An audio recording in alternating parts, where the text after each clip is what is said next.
We're really excited today to welcome you to this webinar, which I think is going to be a lot of fun. We're incredibly excited about all of the conservation projects we have going on this year on the ground throughout the Sky Island region.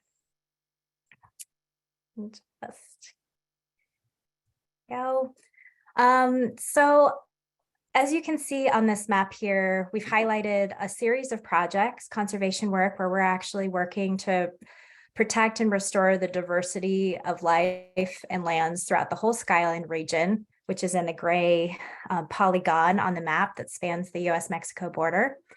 The Sky Island region is characterized by 55 mountain ranges in Arizona, the western corner of New Mexico and northern Sonora, Mexico. All of this land is native land.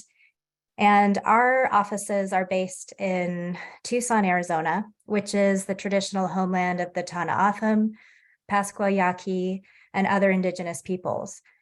Today, we're going to be talking about land conservation, which really means working to address the issues that happen to the landscape with colonization of this landscape. If you're interested in more information about how we do our diversity, equity, inclusion work at Sky Island Alliance, there's going to be a link pasted into the chat. Rick, you're going to have to repost that. It went just to me. All right. So today, what are we going to talk about? Well, you're going to have a chance to meet our wonderful stewardship staff, the folks that are out on the ground, working with land managers all over the region, figuring out what we can do to protect water and wildlife and improve habitat so that it can sustain all of us in the Sky Island region for generations to come. We're going to go over why volunteers are so important to our conservation work. We literally can't do these projects without you. So we're so excited that you're here to learn more about that. I'm going to pass it then over to Brian, and he is going to talk about what are some basic things you need to know to get started as a volunteer with Sky Island Alliance. If you've been a volunteer for a long time, you may know all of this. There might be a few little details that you didn't realize, but hopefully we'll leave today with a shared understanding of the paperwork side and how you can sign up for events and get all the information you need. Then Brian's going to walk us through the conservation projects going on in the US, and they're all in Arizona. If you're interested and curious about what we're doing in Mexico, there's going to be a talk next week presented by our Sonoran team in Spanish. The core audience for that is the Sonoran community, but you're welcome to join that. And there's a registration link if you want to see the cool projects that are going on in a variety of ranches in Sonora. But today we're going to focus just on the Arizona component of our work. And then at the end, we're going to talk about other ways to volunteer with the organization. We do boots on the ground conservation work, and we also are a conservation science organization.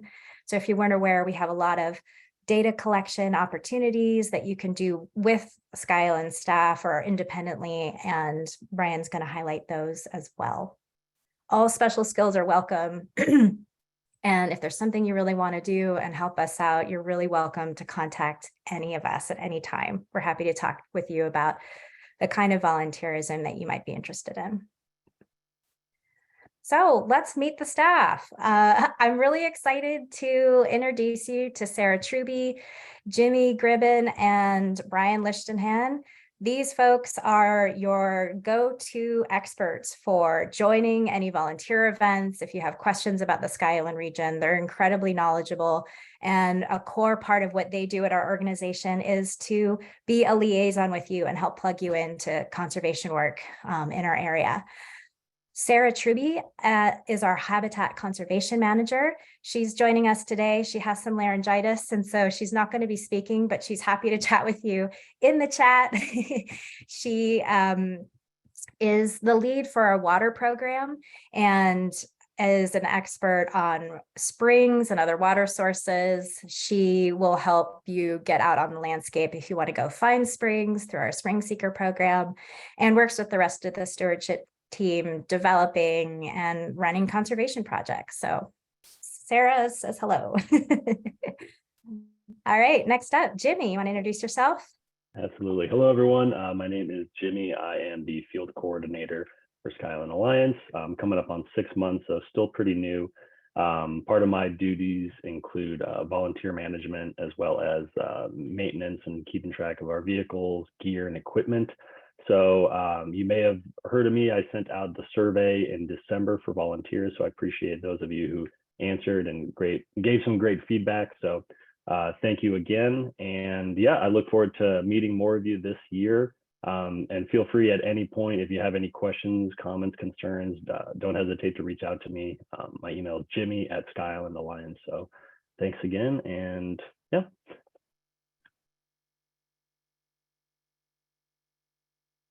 Hi, everybody. I'm Brian Lichtenhan. I am the Stewardship Specialist at Skyline Alliance. I've been with the organization coming up on 8 years, and I'm kind of in charge of our stewardship work, a lot of which I'll be talking about today. I work closely with Jimmy and Sarah, making sure we get volunteers out doing all this amazing work.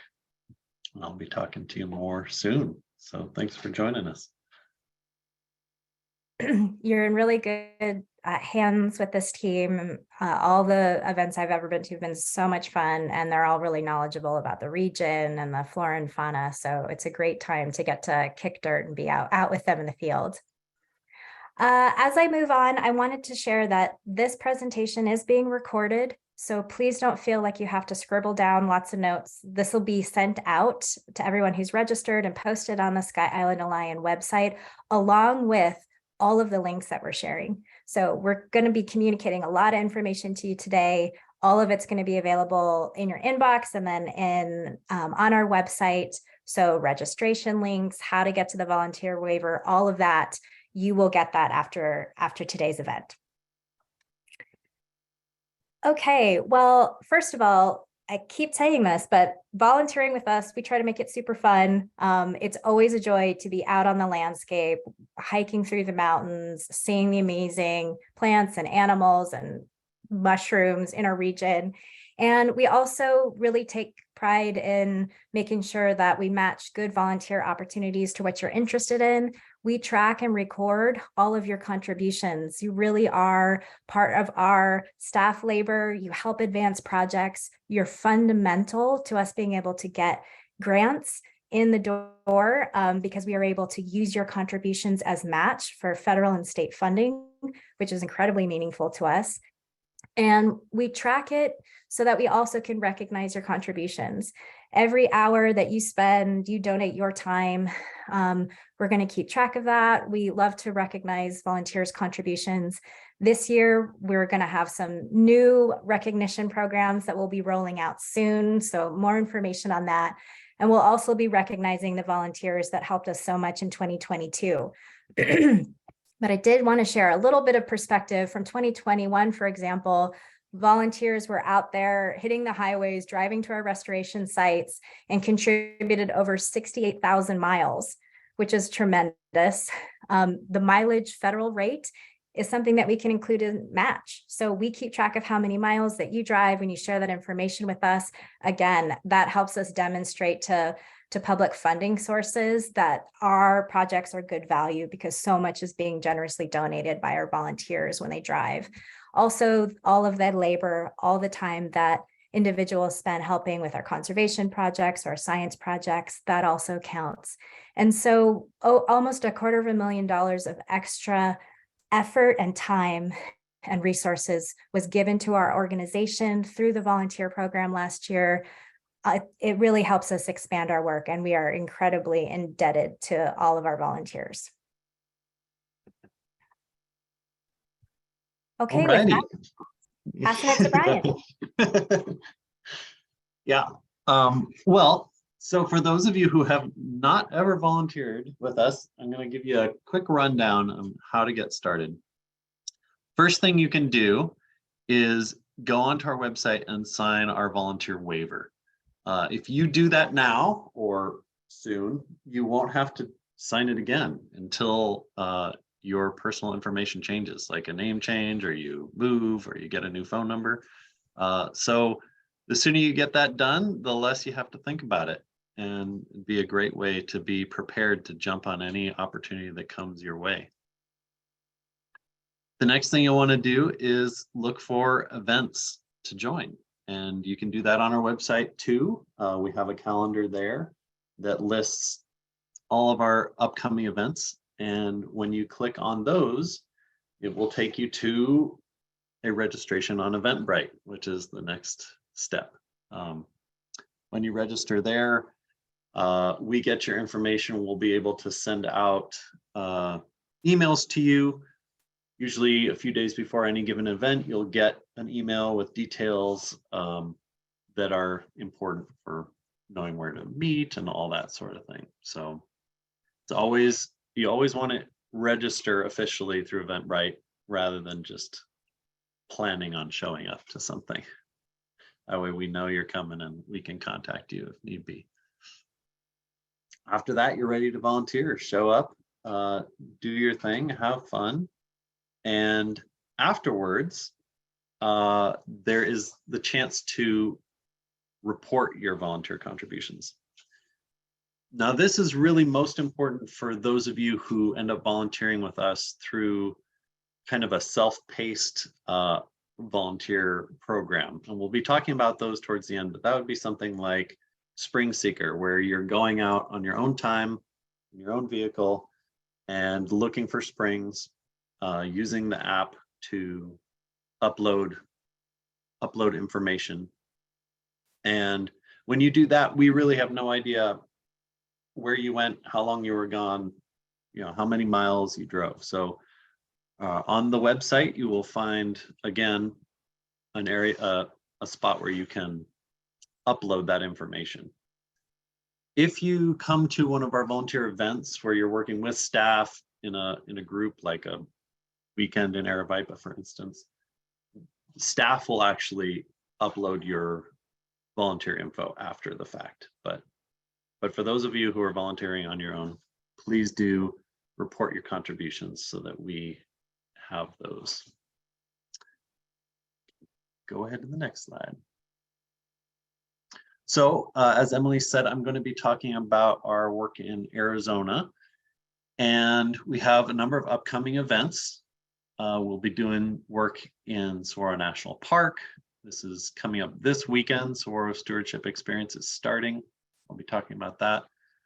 Work at our Huachuca Ponds project. This is on the Coronado National Forest in the southwestern foothills of the Huachuca Mountains. Vinca removal project. This is out in Aravaipa, up at the northern end of our Sky Island region. And then we've got a couple different projects coming up in the Catalina Mountains where we're doing restoration in areas that were affected by the Bighorn Fire. We're doing some spring restoration and erosion control work up there. Next. So first things first, the Saguaro National Park conservation work. This is a project that was put together with the park. They've been really interested in getting more community members involved in conservation work on the park. And this series is going to be a really wonderful way to get involved in that. There's going to be opportunities to do water surveys and wildlife surveys and vegetation surveys, do invasive plant removal, wildlife monitoring through trail cameras, learn cool skills like backcountry navigation. And if you attend the whole series, which is three scheduled volunteer days and then one more day on your own during a scheduled volunteer day with the park. If you come to 4 of these events, then you will get a certificate from the park. Next. So like I said, the first one is on February 11th. There is still space. We've got a good number of people signing up, but if you're interested in joining us this weekend, please go on the website and sign up. And then the next event will be March 18th, and the one after that, April 8th. Now, of course, it'd be great if you can go to all three, but certainly don't feel like you have to. If you can only make one or two of those dates, this is just a great opportunity to spend some time out on the park, do some meaningful work and learn some cool skills and have fun. But again, if you then do one more scheduled volunteer day with the park that you can work out a day that fits your schedule, then you do get that certificate. Next. All right. The next project is our ponds work in the Huachuca Mountains.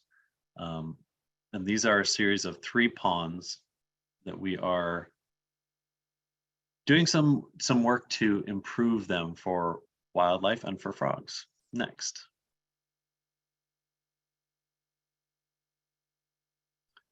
So here's a map to give some context. I'm sure many of you are aware of our border wildlife study, and at the kind of bottom of the map, there's a series of little orange dots, and those are all wildlife cameras that we have spread along this section of the border. As again, I'm sure many of you are aware, this region is one of that we're looking at in this map is one of the few remaining open corridors for wildlife along the US-Mexico border. And we've been studying wildlife movement and behavior throughout this corridor for the last 3 years. As we've been doing that work, we've really become aware of how important it is that we maintain abundant resources for wildlife within this corridor. More and more wildlife are going to be needing to move through this space as they migrate, as they naturally move for food, for mates, that sort of thing. And we jumped at the opportunity then to improve 3 of these old cattle tanks and make them better for wildlife. And those are Lone Mountain Tank, Joaquin Tank, and Mesa Tank, shown there in black dots, just kind of north of our study area. Next. So like I said, we are converting old cattle tanks to wildlife-friendly ponds. You can see we've been monitoring these ponds already, and we're seeing lots of cool wildlife out there: turkeys, deer, coyotes. We've seen bear, lots of birds, lots of insects as well.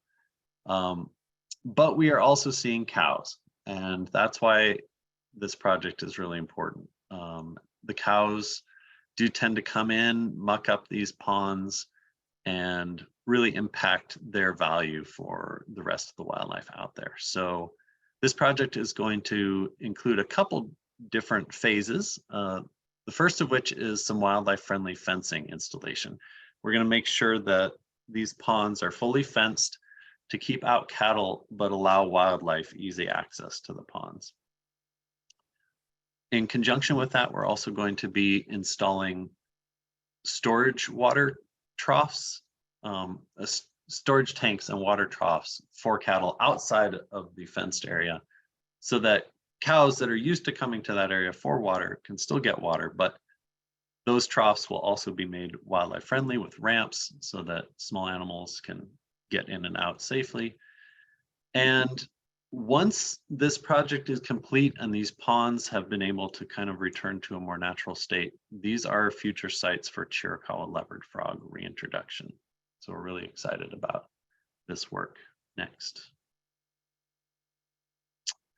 The first opportunity to get involved is coming up in March. We've got a scheduled event the 24th through the 26th. We're looking for about 10 volunteers, and we will be fencing the first of these ponds. That would be Mesa Tank, and it'd be great to see you there.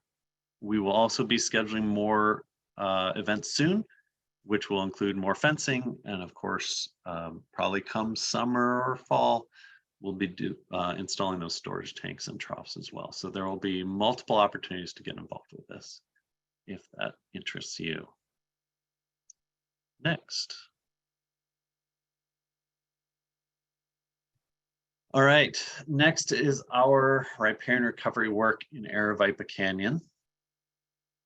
I probably don't need to tell you all, but this is one of the jewels of our region for sure.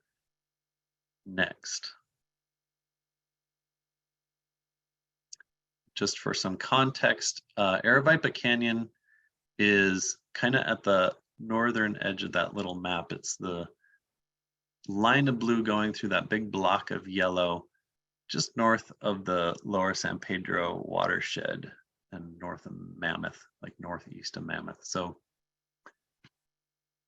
this is a really important riparian corridor in this region. The canyon supports about 20 miles of perennial stream flow, which in turn supports this beautiful cottonwood willow forest, gallery forest that you can see in the picture to the side here. And of course, being this beautiful riparian corridor and this forest, it supports countless species of birds and other wildlife, and arguably the most healthy native fishery in Arizona at this point. There's over 7 species of fish, several listed species like spiked dace and loach minnow that live in the creek here. So it's a beautiful area, and we're really happy to be doing work here to improve it further. Next.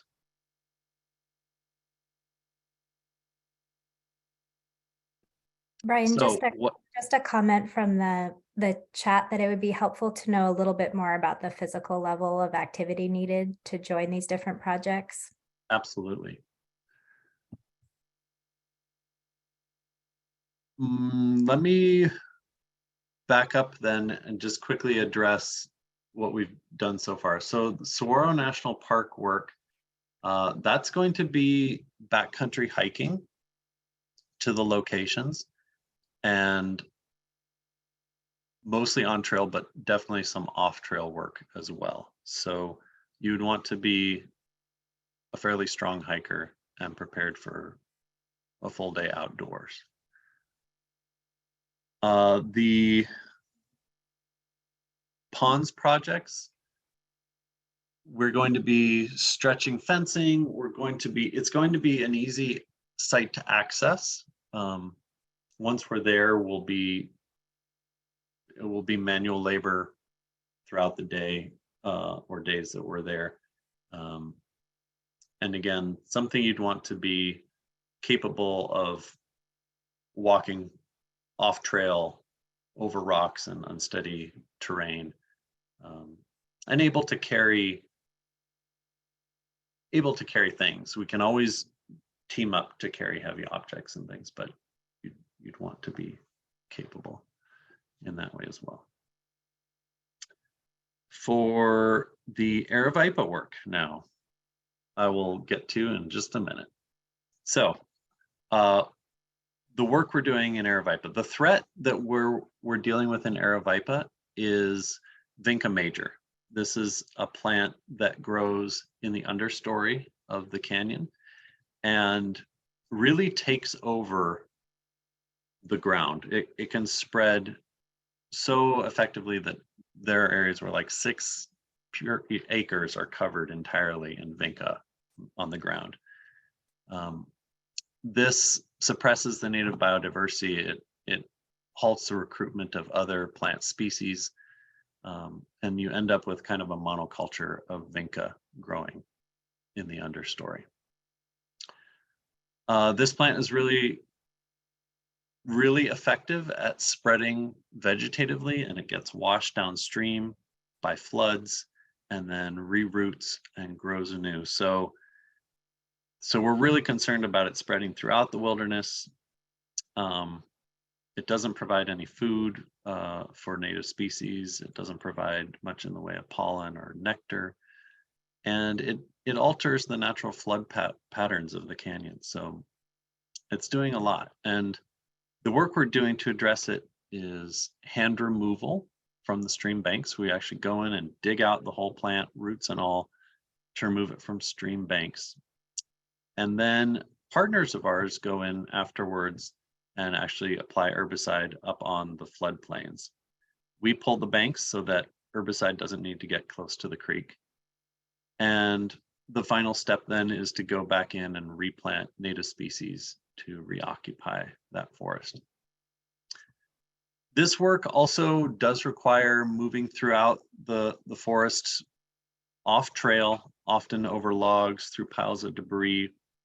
So you'd want to be a strong hiker, strong walker. And other than that, most of the work the rest of the day is like gardening in your backyard. A lot of sitting and kneeling and digging in the dirt. So if that's something that appeals to you, this is a good opportunity to get your hands and knees dirty. Go ahead to the next.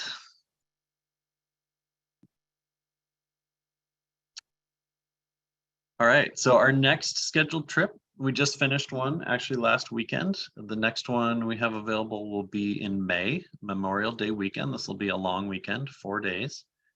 And we'd love to have you. It's always fun to get to spend that extra day out there and soak in the creek, play around in the shade, and enjoy.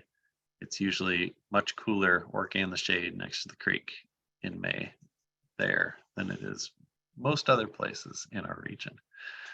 And we will definitely be scheduling more trips for summer and fall soon. So keep an eye out on our calendar for that. Next.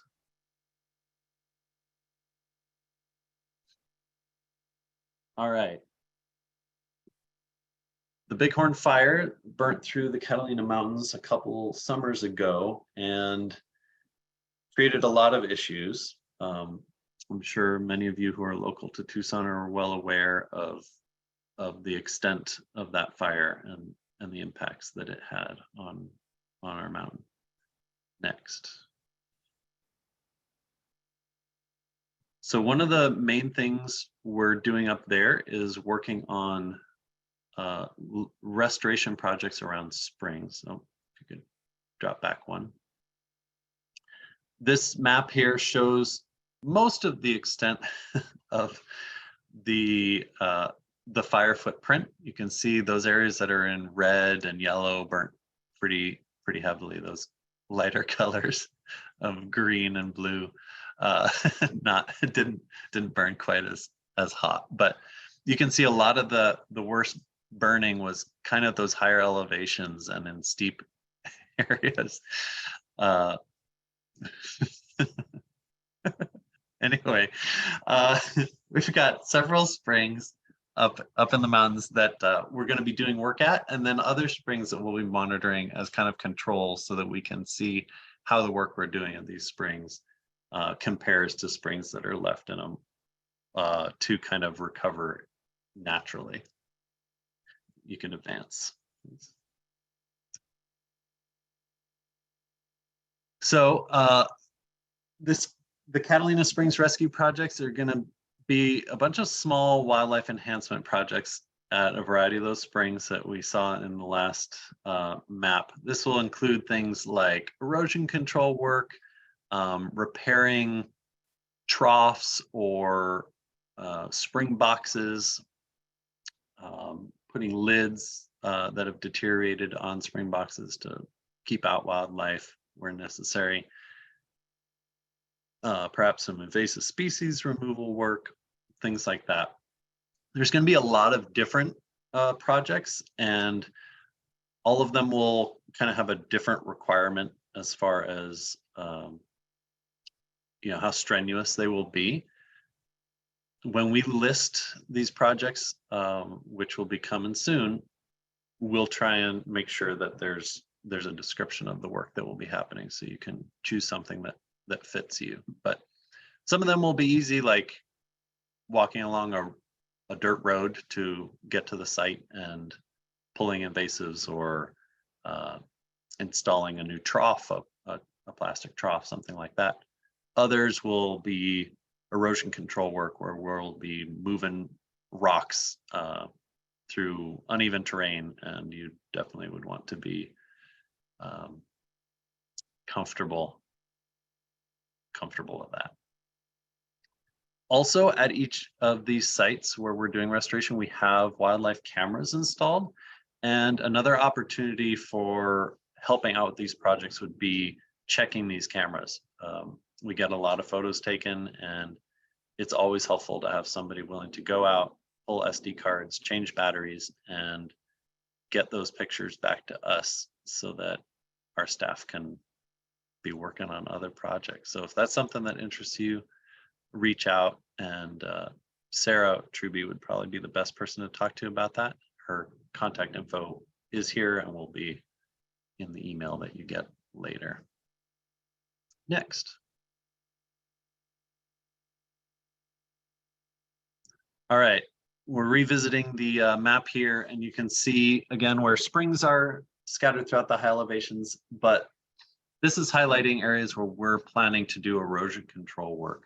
Those numbers represent potential numbers of erosion control structures in these different blocks that we'll be working.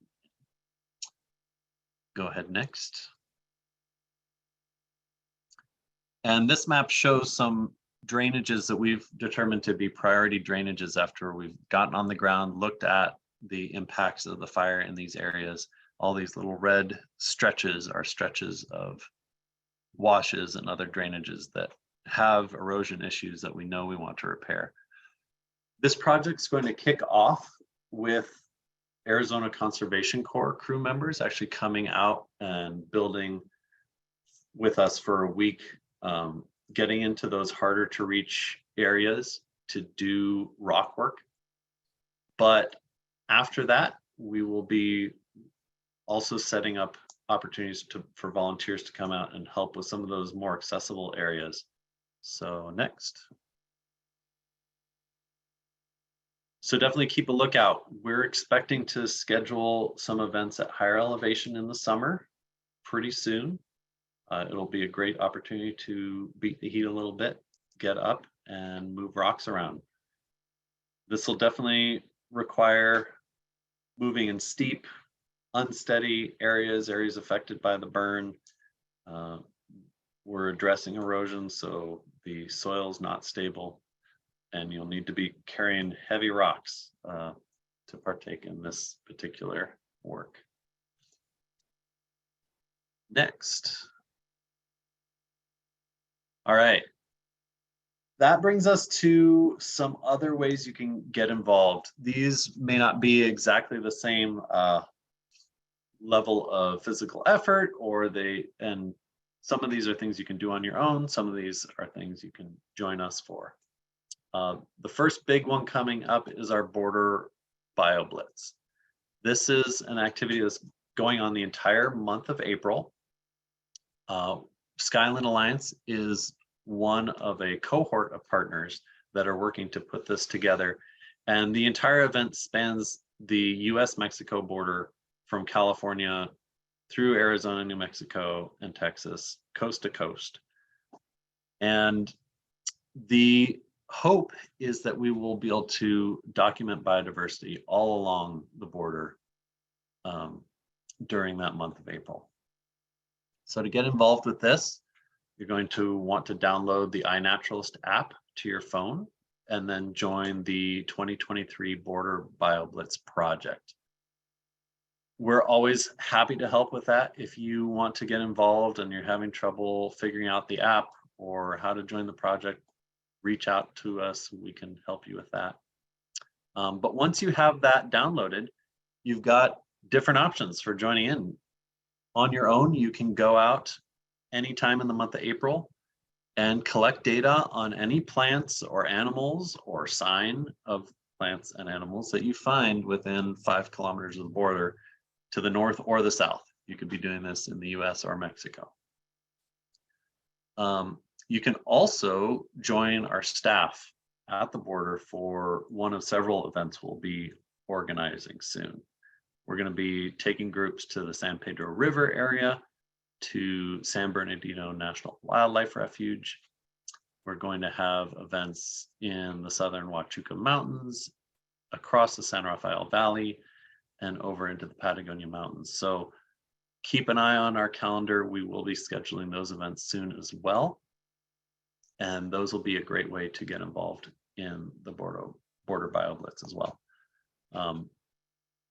When I talk about the border wildlife study, I will talk about more ways you can get involved in the BioBlitz as well. So next. And that's now border wildlife study. So we, like I said, we've been running this study for 3 years. And basically on a weekly basis, we are heading out to check wildlife cameras all along our study area.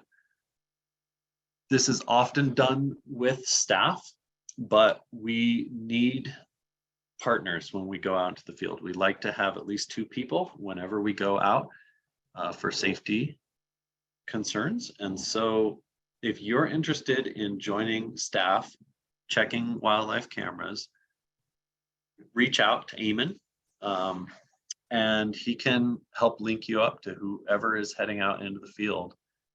And you can see this beautiful area, get a sense of what goes into this study of ours. And if you join us during the month of April, while you're out there checking cameras, you can be documenting any plants or animals you see and uploading those to the Border BioBlitz project. Next. All right, on the flip side of the Border Wildlife Project is the wildlife photo analyzing. This is a huge aspect of the Border Wildlife study. And probably many more hours go into this side of it than go into the field work. We have the Border Wildlife Study, of course, and we also have Skyland Photofauna that are both submitting photos to our databases that have to be analyzed by people. We need people to verify observations in Photofauna, and we need people to sort through photographs of the Border Wildlife Study, finding animals, IDing animals, and sorting through images that have no animals in them, for instance. Like I said, we get literally millions of photos coming in through these projects. So any help is appreciated. And this is a great opportunity if you want to hang out in the air-conditioned office at Skyland Alliance to come in, work with Megan, and learn to ID photos, ID species from photos. And it's amazing how good you will get at identifying animals from just a blurry tail or a piece of ear at the edge of a photo. And you also get the chance to see so many cool images of really interesting behavior. So if that appeals to you, contact Megan. Next. All right, another way to volunteer is our Spring Seeker program. This is another self-directed program where you download our Spring Seeker app onto your phone and check out our maps of springs that need seeking and go out on your own. You could spend a day, a weekend, the rest of your life wandering the desert looking for springs. And this is personally one of my favorite activities to do. You never know what you're going to get when you stumble upon a spring. But there are thousands of springs that need to be surveyed.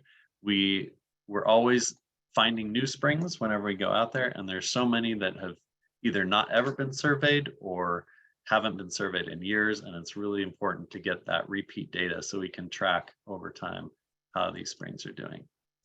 Upcoming priorities we have are in the Chiricahua Mountains and the Galiuro Mountains and the Pinaleños, and of course in Sonora. So if you like the idea of hiking off trail through rugged mountains, this is a great opportunity for you. And then again, like some of our other self-directed work, there is an opportunity for home or office-based volunteering opportunities where you can help search out potential spring sites using satellite imagery. So if that's something that appeals to you, please reach out to Sarah. There's also an upcoming training, and our Spring Seeker app is getting a revamp in April. So look out for those changes. And if you're interested in getting the lowdown on our Spring Seeker app and our program, look for that training coming soon. Next. All right, we also do a lot of community outreach, and tabling an event is another great way to help out Sky Island Alliance. We have events going on all throughout Arizona and in Sonora where we set up a table and just meet members of the community, teach them about the Sky Islands, about our amazing wildlife, about the importance and abundance of water in our region. And it's a great way that we recruit new volunteers. So if you are interested in that kind of a thing, an opportunity coming up soon is going to be the Earth Day event at the Children's Museum in April. A great way to meet the public and share your love of the Sky Islands. If that's something that interests you, Amy's the best person to talk to. She can set you up with an upcoming event. Next. All right, and like Emily mentioned in her introduction, we're always looking for ways to fit volunteers into our work. If there's something else that would appeal to you, if you want to help but you didn't see the greatest fit, if you have skills that you think would help us out, please reach out. We'd love to chat. We'd love to find a way to bring you into the fold and make you a part of our work. Next. Thank you very much. Thank you all for coming. Thank you for joining us, and we can open it up for questions now.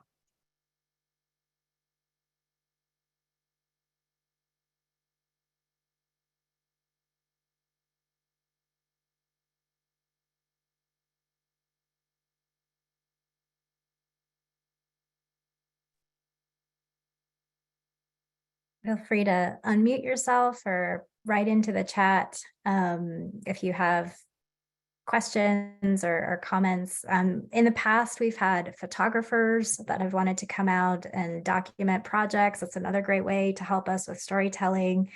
If you're great at communications, want to write about the Sky Island region, there's always opportunities for that. So if you do something professionally and you wouldn't mind sharing a few hours of your time with us to help us with other professional skills, those kind of things really are a huge asset for us as well. I'm seeing a couple things in the chat. One, it sounds like there's a little glitch in the registration for the Huachuca Ponds event. So I will be getting on there after this and making sure everything there is good to go. But if you're trying to register for that, maybe hold off for a few minutes after this webinar and I'll make sure that is working well.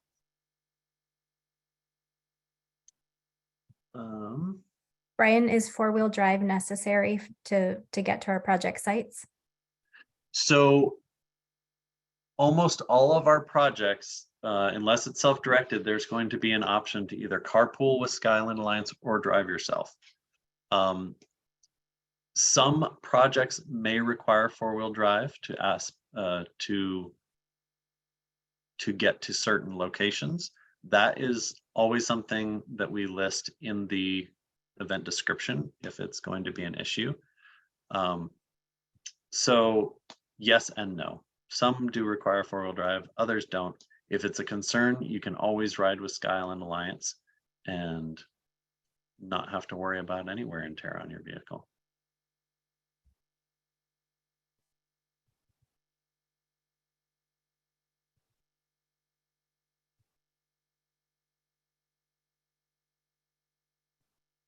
Okay, I see a lot of questions were answered by my colleagues in the chat already too.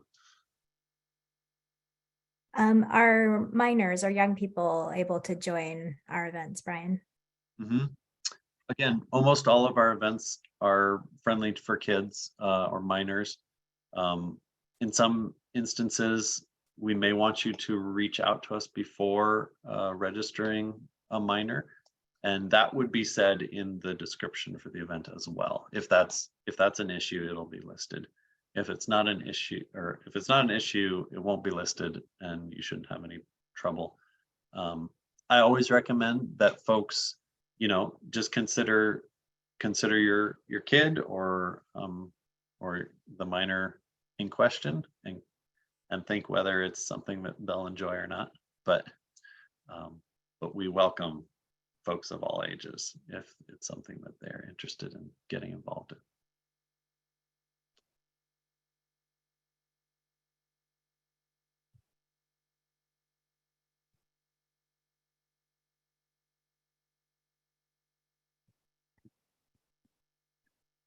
I'm not seeing any more questions in the chat.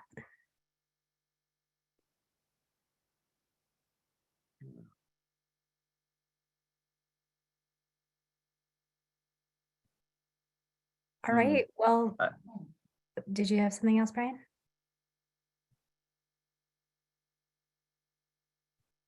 Okay. Well, one question that Jen Becker had about Vinca and its drought tolerance and things like that. I know Sarah already answered some of these questions, but I just wanted to say in answer to the how many years of vigilant control it requires to be eliminated. Honestly, we're figuring that out in this project, but it's several years of vigilant control. When it comes to the hand pulling, we know multiple rounds of hand pulling are necessary to permanently clear a given bank. We always are going to miss a little bit of root or rhizome here or there. So it seems like 3 to 4 times on a given bank is usually enough. Sometimes it can be cleared faster than that. Sometimes it takes longer. And then as far as our partners work with the herbicide, it seems like 2 to 3 treatments of an area is usually enough to knock it back to the point where a single person like the steward out at Aravaipa can then do a little yearly spot check and knock back anything that is showing up. But yeah, hopefully that answers your question.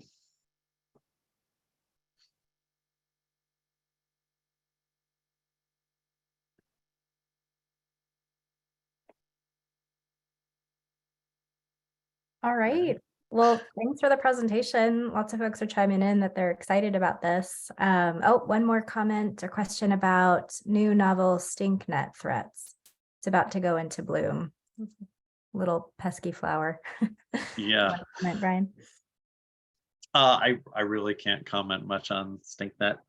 It's not something I've been working on yet. It sounds like it's something I'll be working on soon though. So I'm sure we'll keep you informed of any opportunities to attack stinknet. If you don't mind, I'll jump in. Oh, sure. Stinknet got to Arizona only in 1990, and now much of Phoenix is heinously beyond control infested. It's come to the Tucson Basin. It first got here around 2015 at the Prince Road ADOT reconstruction, and it's been moving around. It's pretty bad in certain portions of Avra Valley already. Stinknet is extremely fire prone. It burns like gasoline. The mucus waxy coating on it makes it resistant to herbicide. It also gives people rashes from prolonged skin contact. And the herbicide applicators that I have working on larger infestations end up getting headaches. The aromatics in the leaf will give you headaches if you're within a infestation for a while. So skin rashes, headaches. There's anecdotal information. Here's my kitty cat that someone who mowed a patch of it in Phoenix put himself in the hospital with breathing problems.